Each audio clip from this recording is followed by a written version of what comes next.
living in a world of violence is thrilling. She is not safe, yet she is a mother to the nation. She needs a comfort zone.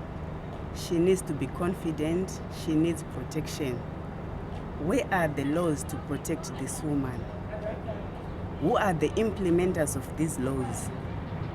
Are they given the right platform to defend the woman? I guess one day my cry will be heard.